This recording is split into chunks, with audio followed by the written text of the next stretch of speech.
In this video, I take a look at PixieBrix, a low-code platform for adding automation and integration to existing web pages.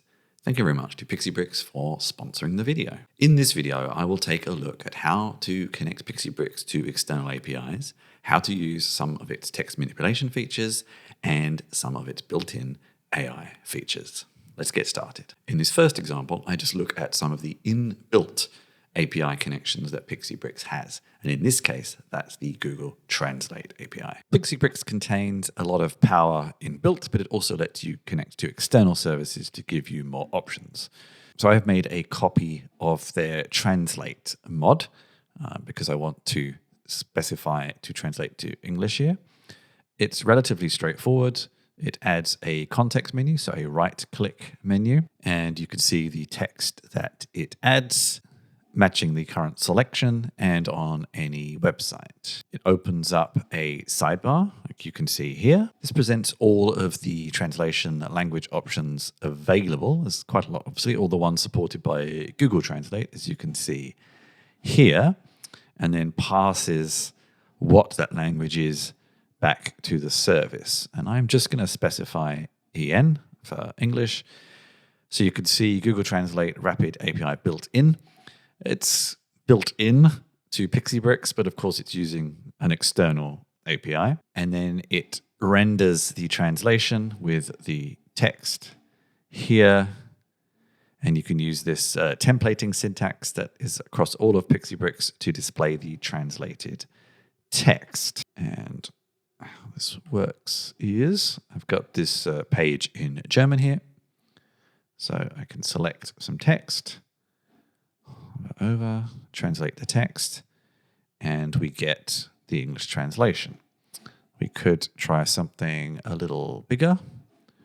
Let's try the whole paragraph. And yes, you lose the formatting, of course, but it's pretty good for spontaneous little translations on the fly. In this next example, I look at how to connect to other external APIs using services such as Zapier, which makes the connection much easier, and then parse some text on a web page to create a calendar event on Google Calendar. So what I'm going to attempt to do is take this free text, which contained information about an event, and we want to be able to right-click on it. And from PixieBrix, you can see I've sort of got it set up here already, one I made earlier, create an event on Google Calendar from that text. There's a couple of parts to this. So the first and probably the simplest part, actually no part is particularly complicated, but getting them to communicate with each other and getting them to connect when quite often in each case they're not aware of each other's information to begin with is probably the hardest part. So the first thing we do is add the context menu. So that's what we saw on the right click. Give it a name, say it's based on the selection of text. And this is basically means on any website. And there's other things we can add here. And then there's this push data to Zapier brick here. You reference the Zap in Zapier, and this is where things get a little bit fiddly because if it doesn't exist yet, you can't select it, so you may have to come back to it in a minute. And this value, as you can see, it's grayed out. We can't change it, will also come from that Zap when you select it. But in this case, I will pick what value we pass to it, which is the input and then the selected text. So let's jump to the Zapier side. You always use the new push with data in PixieBrix trigger. And you can see we've given it a name here, which is what will show up in the brick in a minute. And then the field name here.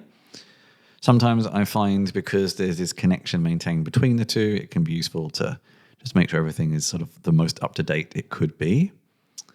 And as always with Zapier, it's sometimes worth checking if there's new test data you can work with. Not really here at the moment. All of this is just sample and not particularly relevant to an event. But not to worry, sometimes I find with Zapier you get a few errors before things start working properly. The next app and event is Google Calendar and then the quick add event. I picked the quick add event because that text we're selecting, there's not much, well, there is structure to it, but it's just a big text field effectively on the web page. I think letting Google parse it which is probably far better at parsing data information than anything we could do, makes sense. So keep that as it is. Continue, pick an account, pick the calendar you want to add it to, the text, and as always, if you've ever used Zapier before, you can see the different data that it's aware of. We won't add any attendees. It doesn't really work in this case. And yeah, we could test it. Zapier often wants you to test it, but it's not really going to work at this point. So let's just leave that there for now. We haven't really made any changes to what I already had. I was walking you through the steps I went through. And if we come back to the mod now, you can see that we have this here and the property. With this text selected, you can right click, hover over to create event. It ran successfully. And now if I open up the calendar, we can see that it has parsed the event. It's got the dates right. I mean, a lot of this now comes down to what Google has done. It's added most of it into the into the name of the event, which is maybe not quite what we wanted. We could potentially do some parsing steps in PixieBrix to break some of this out using the Google APIs somehow. But figuring out what that might be a little bit complicated. This is probably one good, quick, dirty way of doing it. In this final example, I used a connection to OpenAI's Summarize feature to summarize the text of a web page and then share that summary to social media. So I've written this fantastic article. It's not from Wikipedia, you are imagining that, on a small game called Baldur's Gate 3. And I'd like to tell the world about it. I'm going to summarize this using the power of OpenAI and then share it to my Buffer account, which will then go out to social accounts. Let's look at the PixieBrix side first. So I'm going to add this using a button on the quick bar, which is what you see here. I'm not going to click it yet. We have the context of a page, and again, this catch-all URL match pattern. We hook that up to the built-in OpenAI summarizer. I'm going to send the URL. I just don't want to deal with having to select bits of text because it could be very inconsistent. We just send the whole page. The maximum length in tokens returned, I've gone quite low, so we keep within the limits of a tweet, basically, or a post. And then we push that data to Zapier, sending the summary. And if we switch to the Zapier side, again, we use the new push with data in PixieBrix trigger. And there's the summary field. I did experiment using keywords as well, as you probably see flashing there, and trying to use the OpenAI feature for generating keywords. And it worked very well, but they weren't really compatible with Twitter, unfortunately. So I had to give up on that idea. And now we have Buffer, the add to queue event. Continue. We have my organization in Buffer, my profile, which is Twitter in this case. I do have some others. No media. Add it to queue. Here's the summary here. Haven't really actually changed anything there, so I don't need to publish it. Jump back to here. Open up the command. There's no real feedback, also because it can be a little slow sometimes to process things through OpenAI. But basically, if you don't see an error, something has probably happened. And we can see here is the tweet. That's pretty reasonable. We could probably have made it a bit longer, to be honest with you. And if we wanted to get, we could use Buffer's AI assistant here to maybe generate those hashes instead.